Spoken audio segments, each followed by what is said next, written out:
ওরে রাখবো ধরে এই উন্নয়ন, রাখবো ধরে এই উন্নয়ন, আমরা দেশের জনতা শেখ হাসিনার হাতে আবার দিয়ে ক্ষমতা।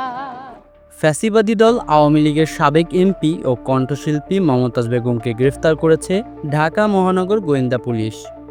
সোমবার রাত 12:15টার দিকে তাকে গ্রেফতার করা হয়। মমতাজ বেগম রাজধানীর ধানমন্ডিতে একটি বাসায় আত্মগোপনে ছিলেন।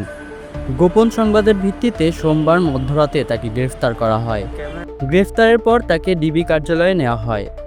ডিবি পুলিশের এক কর্মকর্তা নিশ্চিত করেন, আওয়ামী লীগের সাবেক এই এমপির বিরুদ্ধে রাজধানী ও মানিকগঞ্জে বৈষম্য বিরোধী ছাত্র আন্দোলনের হত্যাসহ একাধিক মামলা রয়েছে।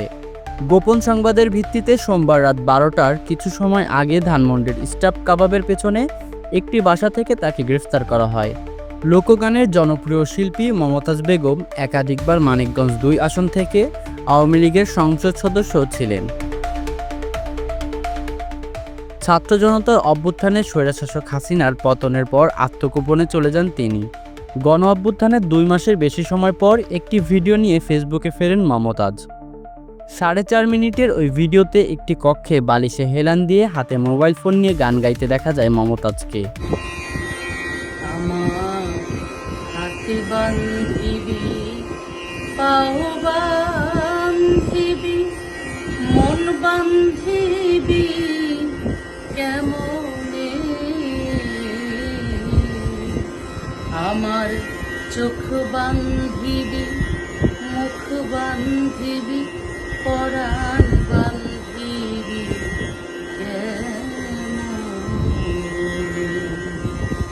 বৈষম্য বিরোধী ছাত্র আন্দোলনের হত্যা ও হত্যাচেষ্টা মামলা ছাড়াও মমতাজের বিরুদ্ধে রয়েছে একাধিক হত্যা মামলা।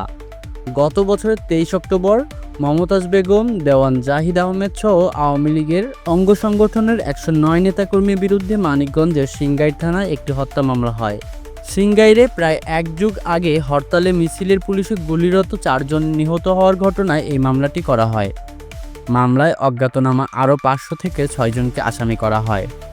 লোকে বলে বাংলায় যতদিন রবে ওই পদ্মা মেঘনা বহমান, ততদিন রবে কীর্তি তোমার তুমি শেখ মুজিবুর রহমান।